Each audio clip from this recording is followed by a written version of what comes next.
So we're on the other side of the planet yet again. It's a place we brought you to about a year ago.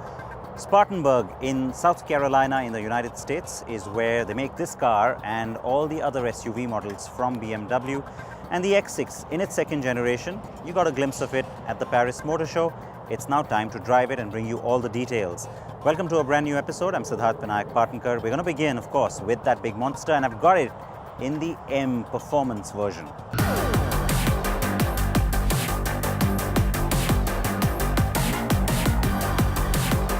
The second generation BMW X6 is just as big and just as weird looking as its first generation.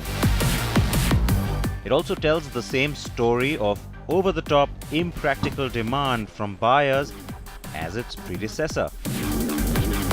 But it's also a great improvement over the first generation. And so to verify that, we will begin straight away on the track. Yes, on the track where you don't usually find SUVs. But then BMW has always called it a sports activity coupe. The new X6 is more agile, sportier, and generally performance-oriented. The idea was to display a different driving character from the X5s, even though that new generation is plenty sporty to begin with. The X6 has a comfort adaptive suspension package with dynamic damper control that works with an air suspension, and the air suspension has an automatic self-leveling for the rear axle. The electronic system adapts the car's damping to the road conditions.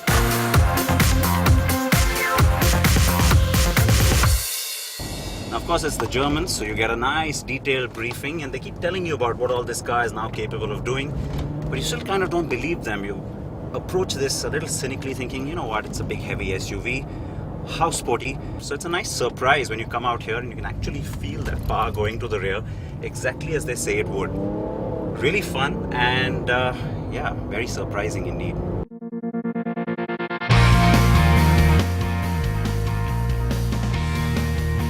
Yes, that's because the car has the capability to transfer extra torque to the rear wheels to increase traction, and also to each individual wheel to increase grip and stability. The X6 corners quite nicely, and the body roll is minimum really. So next we thought, why not head into the slalom course? The car isn't the most nimble here, and to be fair, can't take very tight cones. But for its sheer bulk and size, it does admirably. So next up was a wet course. For what else but this? Confucius say, drift car, big fun. Confucius now say, drift SUV, truly big fun.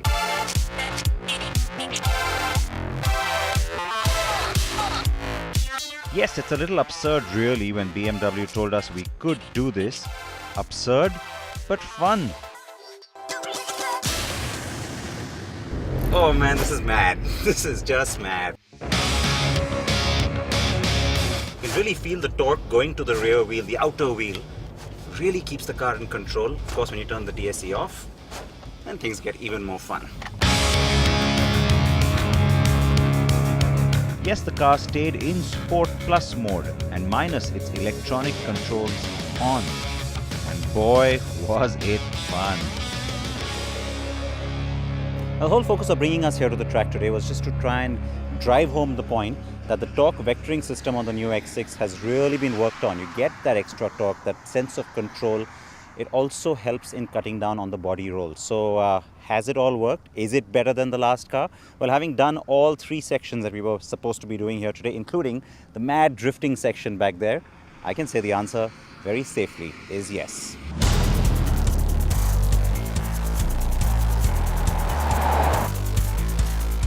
Whew, that done, it was time to head out to the real world. But before that, a quick look at how the car did on the SUV obstacle course within BMW's Spartanburg plant.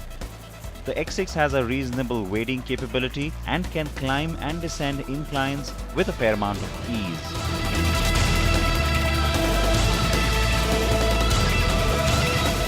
The car with us, by the way, is the top-of-the-line M Performance variant. That's not the same as a full-fledged M car, but still more performance-ready than the regular X6, and it's not just an M trim.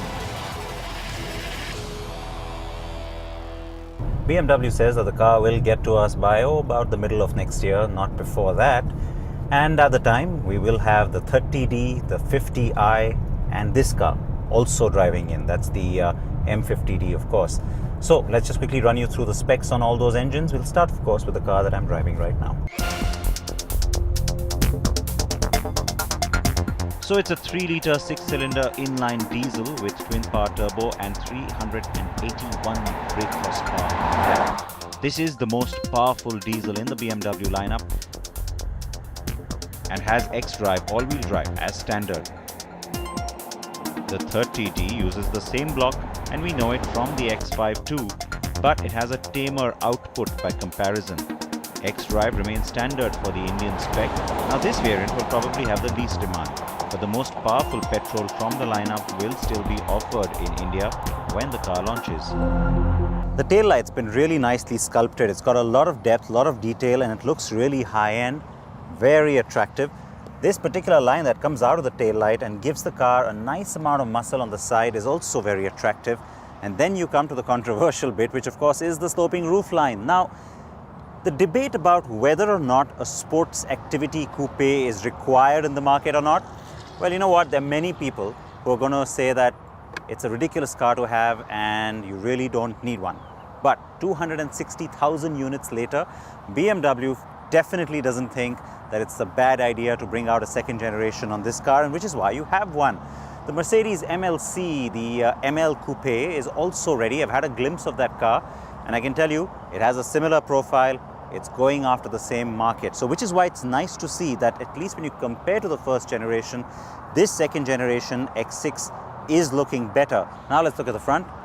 It's a bit of a squarish element that you see on the wheel arch. That's carried over from all the other X models, and that's intentional. This being an M performance version, you get the little M badging on the side, but it's really the face that's imposing. And that's the thing, even with the last generation of the X6, the face was never a problem. It looked nice and bold and big. So does this one. I like the way that the metal has been sculpted on the hood. It gives the car a sense of power as well. And like I said, never had a problem with this end of the car. It's really the rest of it that I continue to have a problem with, but it's not for me. It's not for people like me. There are so many others who are going to still like it, and then there's going to be a bunch of people like me who are going to still find it hard to digest.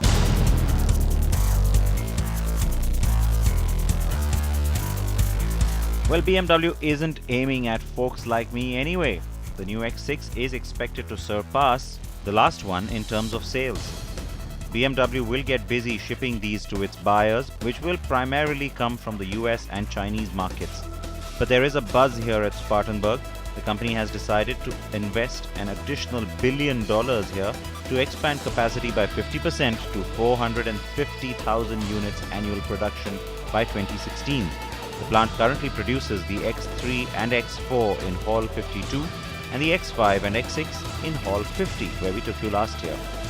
The new construction will not just take into account the greater demand for the existing vehicles, but also the X7 full-size 7-seater SUV that will arrive in 2016 as well.